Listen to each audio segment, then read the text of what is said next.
ఓం నమ శివాయ. మనము ఈరోజు ఉజ్జయినిలోని మహాకాళేశ్వరం గురించి తెలుసుకుందాము. మనం ఈ వీడియోలోకి వెళ్ళబోయే ముందు ప్రతి ఒక్కరూ నా వీడియోని లైక్ చేయండి, షేర్ చేయండి, సబ్స్క్రైబ్ చేయడం మాత్రం మర్చిపోకండి. ఓం నమ శివాయ. మనం ఇప్పుడు వీడియోలోకి వెళ్ళిపోదాము.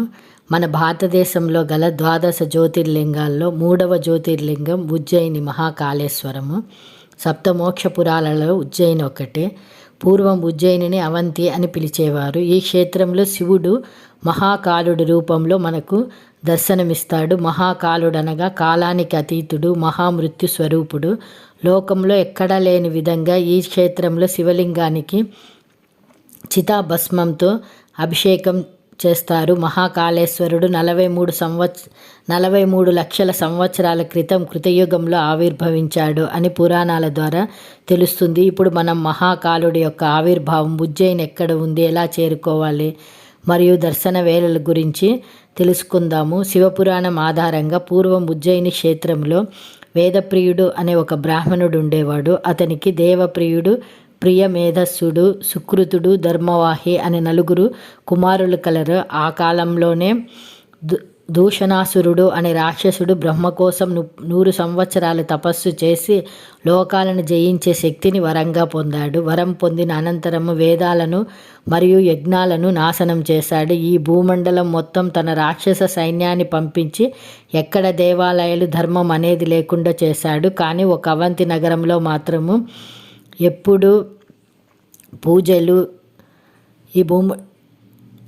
కానీ అవంతి నగరంలో మాత్రం వేదాలు, యజ్ఞాలు మరియు దైవ కార్యాలు జరుగుతూ ఉన్నాయి అని తెలుసుకొని అవంతి చేరుకుంటాడు. ఆ సమయంలో వేదప్రియుడు మరియు అతని 4 కుమారులు శివుని యొక్క పార్థివ లింగానికి పూజ చేస్తూ ఉంటారు. అది చూసి ఆగ్రహించిన దూషణాసురుడు ఆ బ్రాహ్మణులను సంహరించిపోతాడు. అప్పుడు శివుడు ఆ పార్థివ లింగాన్ని నుంచి పెకలించుకొని మహాకాలుడి రూపంలో ప్రత్యక్షమయ్యి ఒక హూంకారంతో దూషణాసురుడిని మరియు అతని సైన్యాన్ని భస్మం చేస్తాడు. దేవతలు, ఋషులు మొదలగు వారు పూలవర్షం కురిపించి మహాకాలుడిని స్తుతించసాగారు. తదనంతరం ఆ బ్రాహ్మణులు అపమృత్యు భయం తొలగించి కలిగినంతం వరకు అక్కడ జ్యోతిర్లింగంగా వెలిసి భక్తులకు ఆశీస్సులు అందించమని మహాకాలుడిని కోరుకుంటారు. అందుకు శివుడు తదాస్తు అని పలికి జ్యోతిర్లింగంగా ఆవిర్భవిస్తాడు. ప్రతిరోజు ఈ మహాకాల జ్యోతిర్లింగానికి భస్మంతో అభిషేకం చేస్తారు. భస్మాభిషేకం అంటే 2 రకాలుగా జరుగుతుంది. ఒకటి ఆవు పిడకలుగా కాల్చగా వచ్చిన భస్మంతో కానీ, లేదంటే ఉజ్జయిని నగరంలో ఎవరైనా శివైక్యం చెందిన వాళ్ళని ఒక 10 మంది సాధువుల మధ్య అంత్యక్రియలు జరిపి తర్వాత వచ్చిన భస్మంతో చేస్తారు. దేశంలో పరమేశ్వరుడి చితాభస్మంతో అభిషేకం చేసే ఏకైక క్షేత్రం ఉజ్జయిని. భస్మాభిషేకం కొరకు ఉపయోగపడినటువంటి జీవుడు ప్రమద గణాలలో కలిసిపోతాడు అని శివుడు వరమిచ్చాడు. భస్మహారతి దర్శించి చితాభస్మాన్ని నుదుటిన ధరించడం వలన సకల పాపాలు తొలగుతాయని ప్రతీక. మహాకాళేశ్వర ఆలయము మధ్యప్రదేశ్లోని ఉజ్జయినిలో ఉంది. ఉజ్జయిని ఇండోర్ నుంచి 55 కిలోమీటర్ల దూరంలో మరియు భోపాల్ నుంచి 192 కిలోమీటర్ల దూరంలో ఉంటుంది. మన తెలుగు రాష్ట్రాల నుంచి రైల్లో రావాలనుకునేవారు రైలు ద్వారా ఉజ్జయినికి నేరుగా చేరుకోవచ్చు. అవి దొరకని పక్షాన మొదట ఇండోర్ లేదా భోపాల్కు రైల్లో చేరుకొని అక్కడి నుంచి బస్సు లేదా క్యాబ్లో ప్రయాణించి ఉజ్జయినిని చేరుకోనవచ్చు. విమాన మార్గం ద్వారా కూడా రావాలనుకున్న మొదట ఇండోర్లోని దేవి అహల్యాబాయ్ హోల్కర్ ఎయిర్పోర్ట్ చేరుకోవాలి. అక్కడి నుంచి బస్సు లేదా క్యాబుల్లో 55 కిలోమీటర్ల ప్రయాణం చేసి ఉజ్జయినిని చేరుకోవచ్చు.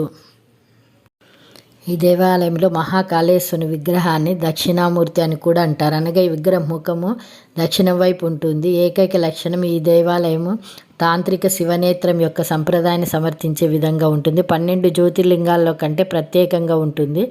ఈ దేవాలయం గర్భగుడిలో ఓంకారేశ్వర మహాదేవ విగ్రహము మహాకాల విగ్రహం పైన ఉంటుంది. గణపతి, పార్వతి, కార్తికేయుల చిత్రాలు పశ్చిమ, ఉత్తర, తూర్పు గోడలపై అమర్చబడి ఉంటాయి. దక్షిణ భాగంలో నంది ఉంటుంది. మహాదేవుని యొక్క వాహనం 3వ అంతస్తులో గల నాగచంద్రేశ్వర విగ్రహము.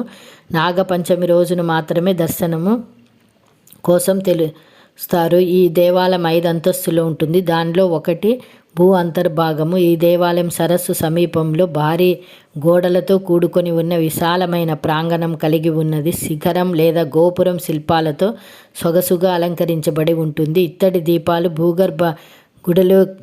గర్భగుడిలోకి పోయే మార్గానికి వెలుగునిస్తాయి. దేవుని ప్రసాదం ఇతర ఆలయాల వలె కాకుండా దేవునికి సమర్పించింది దేవాలయాలకు తిరిగి సమర్పించవచ్చునని నమ్మకము. ఉజ్జయినిలో శివలింగాలు 3 అంతస్తులుగా ఉంటాయి. అన్నిటికంటే కింద ఉండేది మహాకాళలింగం, మధ్యలో ఓంకారలింగం, ఆ పైన ఉండేది నాగేంద్ర స్వరూపమైన లింగం. ఉజ్జయినిలో ఒక చిత్రం ఉంది. సంవత్సరానికి ఒకసారి వర్షాకాలానికి ముందర పర్జన్యాసుష్ఠానం అనే ఒక అనుష్ఠానం చేస్తారు. ఇది పూర్తి అవగానే ఆకాశంలో నల్లటి మబ్బులు పట్టి వర్షం కురుస్తుంది. ఇప్పటికీ ఉజ్జయినిలో ఈ తంతు కొనసాగుతుంది. ఉజ్జయినిలో మహాకాళేశ్వరుడు వెలిసిన ప్రాంతం కిందనే శంఖు యంత్రం అని చాలా ఆశ్చర్యకరమైన యంత్రం ఉందని పెద్దలు నమ్ముతారు. ఈశ్వరార్చనలో శంఖాన్ని ఊదుతారు. మహాకాళేశ్వర లింగం కింద శంఖ యంత్రం ఉంది. అందుకని మహాకాళేశ్వర దర్శనానికి వెళ్ళి దర్శనం చేసుకున్నవారు ఎటువంటి విజయాన్నైనా పొందుతాడు. ఈ ప్రాంగణంలో పార్వతి, వినాయకుడు, కార్తికేయుడు, సాక్షి గోపాలుడు, శనీశ్వరుడితో పాటు అనేక శివలింగాలు భక్తులకు దర్శనమిస్తాయి. మహాకాల్ మందిర్లో సంధ్యా సమయంలో అత్యంత మనోహరమై బాసిల్లుతుంది. సృష్టి ప్రారంభంలో బ్రహ్మ శివుణ్ణి ఇక్కడ మహాకాలుడిగా కొలువై ఉండమని ప్రార్థించాడని, ఆ బ్రహ్మ అభిష్టం మేరకు శివుడు ఇక్కడ కొలువై ఆ మందిరానికి అంతటికీ శోభనిస్తుంటాడని పురాణ గాథలు చెప్తున్నాయి. స్వామివారికి ఇక్కడ జరిగే భస్మహారతి కైలాసనాథుని దర్శనమయ్యే అయినంతటి ఆనందాన్ని ఇస్తుందంటారు భక్తులు. బ్రహ్మ సైతం ఈ భస్మ పూజ చేశాడని, ఈ కారణంగానే ఈ క్షేత్రాన్ని మహాశ్మశానం అని పిలవడం జరుగుతుందని చెప్పి పురాణ గాథలున్నాయి. స్వామి దర్శనము అకాల మృత్యువు నుంచి రక్షిస్తుంది. 12 సంవత్సరాలకు ఒకసారి ఈ క్షేత్రంలో కుంభమేళ జరుగుతుంది. అత్యంత ఘనంగా జరిగే ఈ కుంభమేళలో లక్షలాది మంది భక్తులు పాల్గొంటారు. ఈ క్షేత్రాన మరణించిన వారికి పునర్జన్మ ఉండదని ప్రతీతి. ఉజ్జయిని మహాకాళేశ్వర స్వామి భస్మహారతి రోజు ఉదయం 4 గంటలకు తప్పనిసరి ఆచారంగా త్రయంబకేశ్వరునికి సమర్పిస్తారు. ఈ పూజ 2 గంటల పాటు ఆవు పిడకలను ఉపయోగించి నిర్వహిస్తారు. ఆర్తి సమయంలో మంత్రాలు జపించడం, గంభీరమైన ధ్వనులు చేయటం వల్ల గర్భగుడి శక్తివంతమైన ప్రకంపనాలతో మారుమ్రోగిపోతుంది. ఇది మనిషి జీవిత కాలంలో మరిచిపోలేని అద్భుతమైనటువంటి అనుభవము. ఈ భస్మహారతి 10 మంది నాగసాధుల ద్వారా జరుగుతుంది. ఈ భస్మహారతి సమయంలో ఎవరిని గుడిలోకి అనుమతించరు. కేవలం పురుషులకు మాత్రమే ఈ భస్మహారతిలో పాల్గొనేందుకు అనుమతిస్తారు. స్త్రీలను ఈ హారతిలో పాల్గొనటం కానీ చూడటం కానీ అనుమతించరు. భక్తులను గర్భగుడి బయట ఉన్న నంది మంటపంలో బారికేడ్లు వెనక అనుమతించబడతారు. కేవలం 100 మందికి మాత్రమే వసతి ఉన్న నంది మంటపంలో సుమారు 500 మంది భక్తులు బారికేడ్ల వెనక సమీపంలో కూర్చొని దర్శనము చేసుకుంటారు. భస్మహారతి